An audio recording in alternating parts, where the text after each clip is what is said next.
Kalau dalam dunia sekarang ketika peristiwa global misalnya kejadian di Palestina, interaksi terhadap sebuah akun itu begitu tinggi. Kemudian terkait soal bangsa itu juga sangat tinggi karena militansi orang soal rasa itu kan menjadi kuat memengaruhi orang untuk berkomentar. Dan sekarang dalam dunia media sosial ini kan tidak ada yang namanya etika.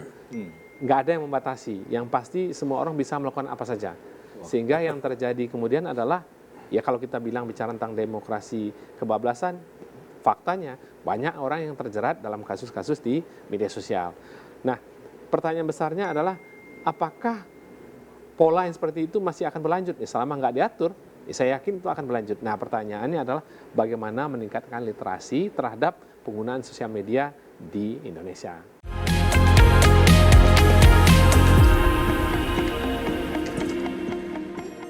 Seberapa penting sebetulnya cyber attack dalam satu siklus kampanye itu, termasuk cyber defense ya?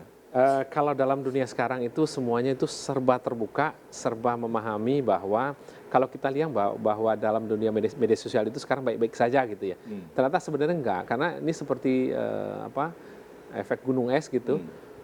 Kelihatan nggak bergerak, tapi bergeraknya luar biasa kencang dan besar gitu. Nah pertanyaannya adalah seberapa besar? Tergantung bagaimana masing-masing kandidat menggunakan tools yang mereka pakai atau yang mereka biasa gunakan. Gitu.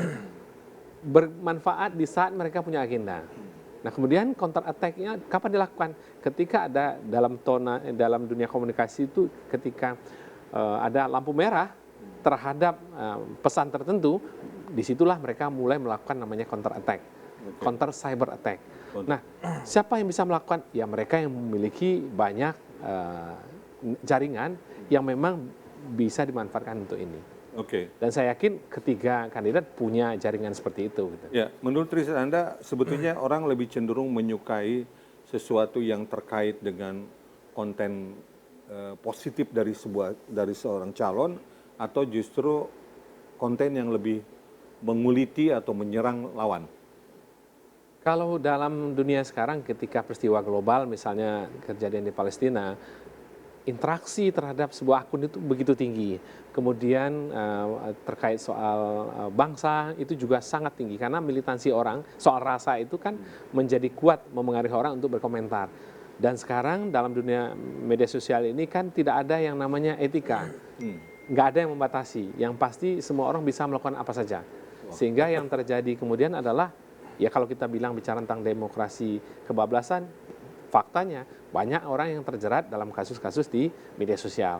Nah, pertanyaan besarnya adalah apakah pola yang seperti itu masih akan berlanjut? Ya, selama nggak diatur, ya saya yakin itu akan berlanjut. Nah, pertanyaannya adalah bagaimana meningkatkan literasi terhadap penggunaan sosial media di Indonesia. Dan itu cukup lumayan jadi problem ya di Indonesia ya? Banget. Secara angka kita masuk 5 besar, tapi secara perilaku belum support untuk menjunjung etik. Betul. Karena Anda tadi bicara soal lebih banyak literasi ya. Betul. Lebih banyak nyerang personal ketimbang substansi dari topik diskusi apa yang dibahas gitu ya. Ya. Oke. Selanjutnya saya ingin tahu ya pendapat Mas Adit dan Mas Indra tentang tren penggunaan influencer dan buzzer. Apakah ini hal yang sama atau memang secara jenis kelamin berbeda dan seberapa efektif sebetulnya untuk mendongkrak popularitas atau elektabilitas? Ini menarik nih. Sebenarnya kalau kita cermati dunia influencer, dunia buzzer, dunia KOL gitu ya. Sebenarnya sesuatu yang sebenarnya berjalan, berkembang seiring dengan kebutuhan itu sendiri. Semakin paham orang bicara tentang popularitas dalam dunia digital sekarang semuanya bisa di-setting. Bahkan audiens pun semuanya bisa diajak. Kenapa? Karena kita membangun komunitas. Nah pertanyaannya adalah salah nggak? Enggak salah juga. Karena ketika kita membangun konstituen komunitas dalam media sosial kita, artinya apa? Kita banyak dapat audiens yang memang related dengan apa yang kita siarkan.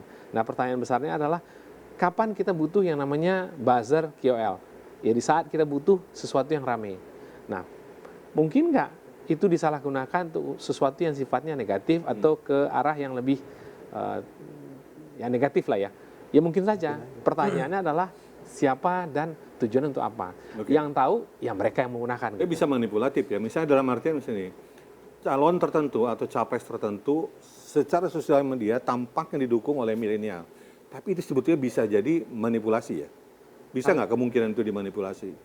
Kalau bicara tentang kemungkinan bisa jadi bisa. Posibilitasnya ada. Posibilitasnya ada. Nah pertanyaannya adalah yang tahu mereka seberapa banyak memang konstituen mereka itu memang konstituen real.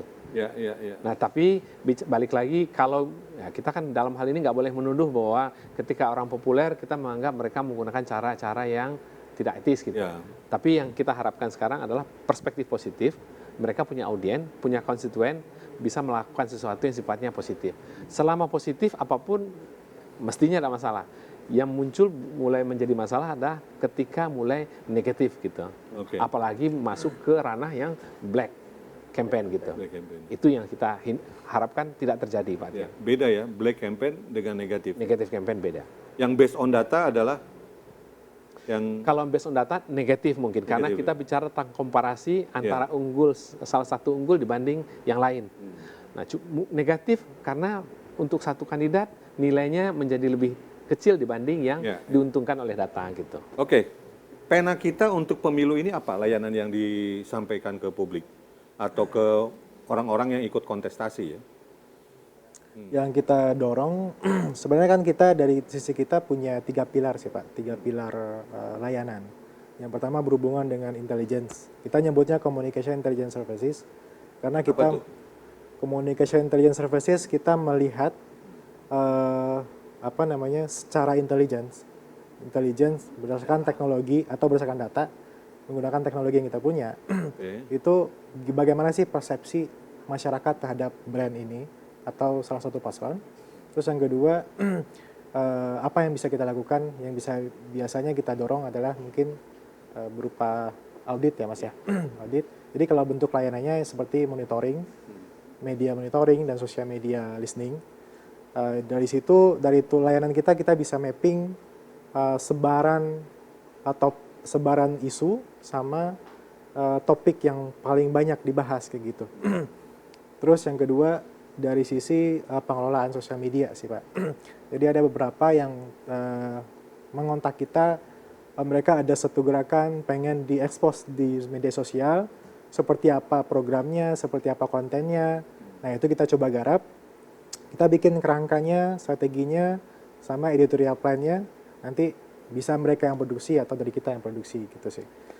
Mungkin dua itu yang utama kayak gitu. Oke, jadi secara akademis ini bisa sesuatu yang bisa dipertanggungjawabkan untuk mengukur misalnya ada satu kebijakan, ada satu model atau ada satu statement Betul. yang Bisa digulirkan. Bisa. Kita ingin mengetahui ya persepsi publik atas statement atau atas kebijakan tersebut. Nah, persepsi itu sebetulnya sesuatu yang memang agak abstrak ya. Betul. Ya. Mungkin ini Pak Tian, kalau kita merujuk ke data beberapa tahun yang lalu gitu ya. Saya ingat betul ketika waktu zamannya menterinya, saya lupa, Pak Jokowi waktu itu ingin mengumumkan kenaikan harga BBM. Sebetulnya itu kan waktu itu kalau nggak salah ranah pengumumannya diambil alih oleh Menteri SDM. SDM. Saya lupa apakah di zaman Pak Sudirman Said atau sesudah itu ya. Jadi ketika ada pengumuman kenaikan harga BBM yang dilakukan oleh tim komunikasi di Pak Jokowi adalah melihat riak seperti apa sih, apakah saat ini wajib diumumkan kenaikan harga BBM atau tidak. Tapi ketika Dilakukan riset dulu. dilakukan riset, Oke, jadi momentumnya pas atau tidak? Betul. Kalau Tujuannya tidak, kalau misalnya akan ada reaksi itu seberapa besar dan seberapa mampu menghandle betul. itu ya. Nah, Oke. jadi nanti sehingga saat pengumuman kebijakan, ya itu akan berjalan lebih baik. Makanya dalam era sekarang ini komunikasi based on data itu jauh lebih bagus karena tepat sasaran, karena faktanya ada, kemudian dikemas dengan cara yang berbeda sesuai dengan apa sih yang akan kita ukur, apa yang akan kita gali, dan apa yang akan kita sampaikan ke publik. Secara tools bisa digunakan untuk isu apapun ya, Isu termasuk apapun. pilpres, pilkada. Bisa. Bahkan buat UMKM sama buat korporat juga bisa. Bahkan misalnya korporat tentu gunakan, UMKM kita juga melakukan kerjasama dengan beberapa UMKM untuk melihat seberapa banyak, seberapa jauh respon terhadap produk mereka. Itu pernah dilakukan ya? Pernah kita lakukan. Boleh dielaborasi sedikit pengalaman pendampingan klien baik yang UMKM ataupun di luar itu. Silakan Mas. Jadi waktu itu kita pernah melihat mengukur tentang bagaimana satu produk itu dibicarakan atau tidak. Contoh misalnya produksi tusuk gigi lah katakan. Nah, diproduksi oleh satu UMKM. Nah, kita lihat tusuk gigi yang mereka munculkan ini tusuk gigi yang seperti apa? Atau tusuk gigi kebanyakan. Kita ukur nih respon dari publik atau ada nggak orang yang ngomongin soal tusuk gigi mereka. Ini UMKM-nya umurnya sudah mungkin lebih dari 2 tahun. Kita melihat jejaknya mereka ada. Pertama, jejak digitalnya ada atau tidak. Kemudian orang pernah perbincangkan atau tidak. Kemudian dari situ baru muncul sesuatu yang mereka harus lakukan. Kayaknya mereka harus melakukan sesuatu inovasi, baik dari sisi produk inovasi atau jasa servis lainnya. Itu dari produk UMKM. Nah, korporat kita juga melakukan layanan terhadap korporat, mungkin industri apa ya sebutannya? Industri Perbankan ada. Perbankan juga kita lakukan gitu. Tanpa menyebut nama Iya. klien gitu ya.